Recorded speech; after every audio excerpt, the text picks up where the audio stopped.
I enjoy hearing from my listeners, and you all have a wonderful capacity to be vulnerable. It touches my heart that you would email, call, or DM me, letting me know how a particular episode has helped you, or asking me a sincere question based on your life experiences.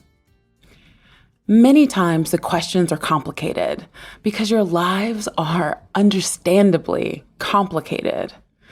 So today we're going to talk about 9 categories of resources that you can draw upon to help heal trauma and improve your life.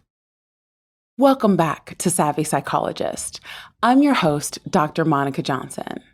Every week on this show, I'll help you face life's challenges with evidence-based approaches, a sympathetic ear, and zero judgment.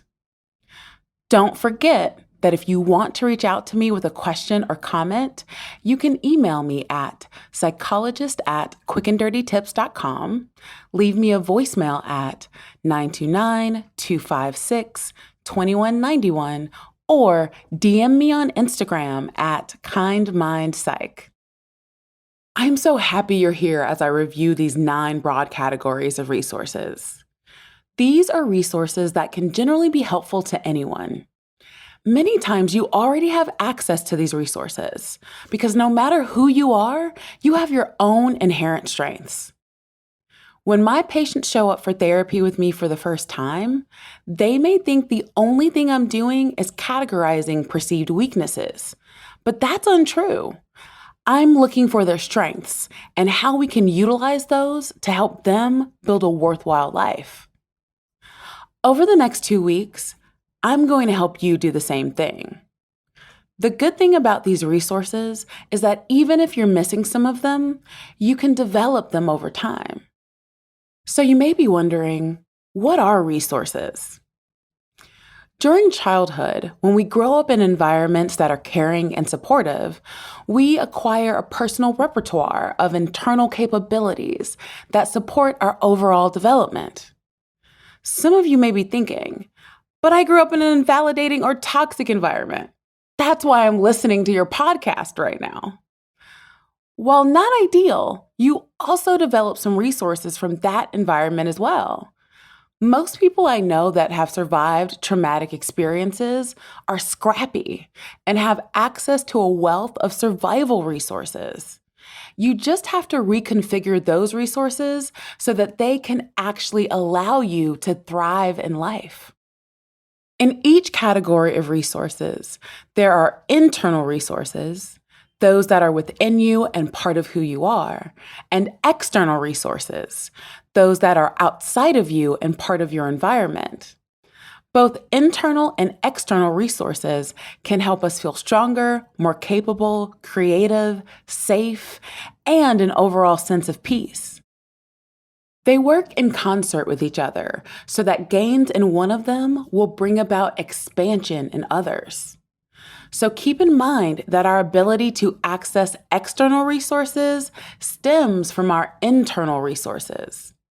As I review these categories, I would suggest that you write them down, take an inventory of what resources you already have that you'd like to maintain, and which ones that you'd like to expand. This will provide a roadmap for you. Don't let your perfectionism get triggered. You don't need 1,000 resources. You simply need a wide range that can help you in a variety of different contexts. Also, if you haven't developed some of these yet, avoid telling yourself that you should know this already. Even if you're 78 years old, as long as you keep trying, it doesn't matter when you arrive at the destination. Getting caught up in the shoulds is exactly what can keep you from having a bountiful life. The first category we will discuss is relational resources. As you may have guessed, this primarily focuses on your ability to value and relate to others. Internal resources include a general belief that others can be supportive, a sense that you value and deserve healthy relationships, the ability to seek help, the ability to set boundaries, the ability to give and receive support, general communication skills, and a connection with pets. External relational resources include close friends or family, romantic relationships, colleagues, supportive groups. These can be therapy groups, but it can also be your kickball league or your book club. And having different friends and acquaintances across all spectrums of life, different ages, genders, etc. I learn a lot from people I'm close to, whether they are 10 years old or 80. I have many friends and family members with children that allow me to remember lessons I've forgotten, like the importance of play, even when you're an adult. My friends who are older than me are teaching me things that I won't fully understand until I've had an opportunity to live a little longer. Now, remember what I said about how internal influences the external? If you walk around telling yourself that everyone is horrible, you're not going to seek relationships. Instead, be brave and put yourself out there in environments that appear to be safe. I'm super introverted, and I've lived all over the country, which means I've had to figure out ways to make friends.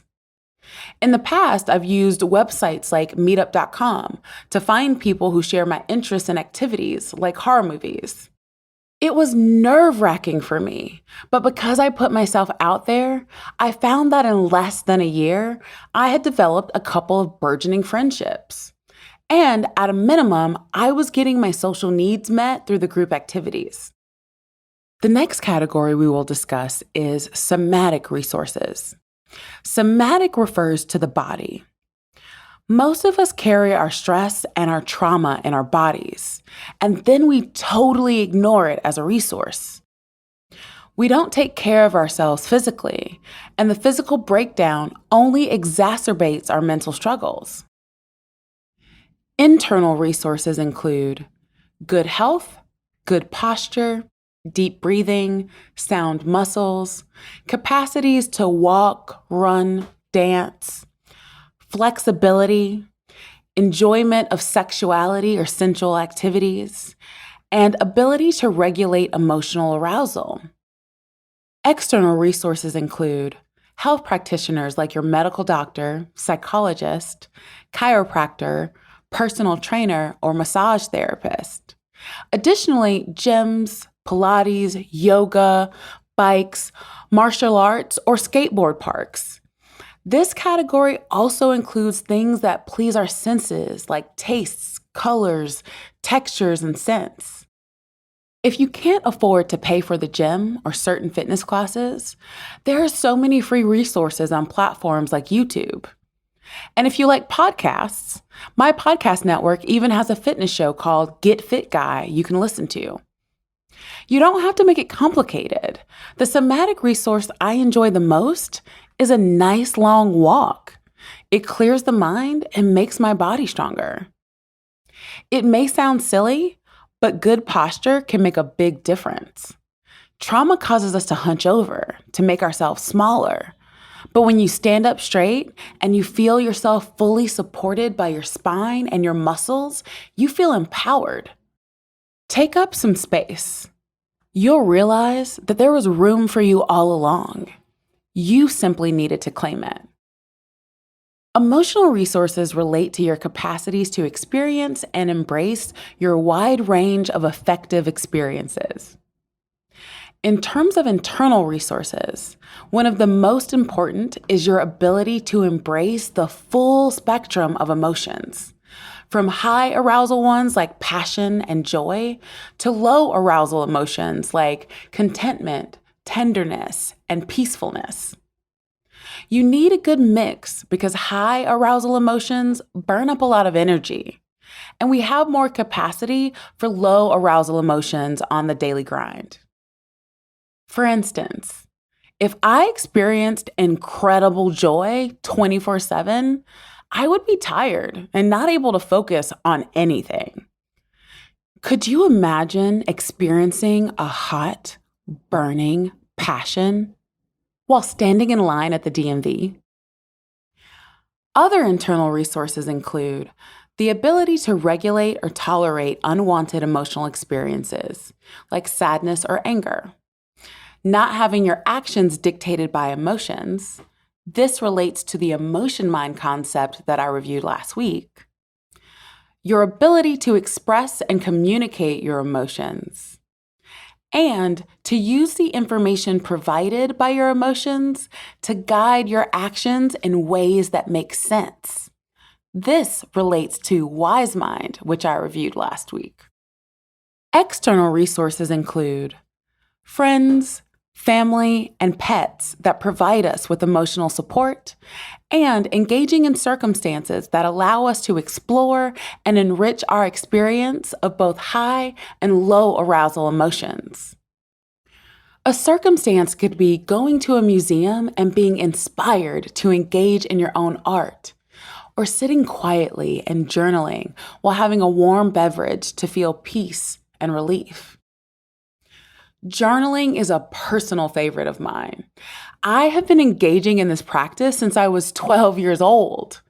The great thing about journaling is that it not only builds your awareness about your emotional experiences, but it can be incredibly cathartic for high arousal emotions and allow you to appreciate more low arousal aspects of your life, which develops gratitude. Next week, we will continue our discussion of resources.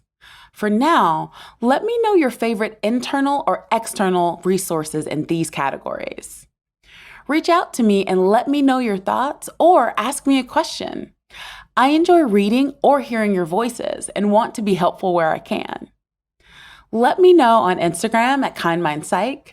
You can also reach out to me via my email at psychologist@quickanddirtytips.com or leave a voicemail at 929-256-2191.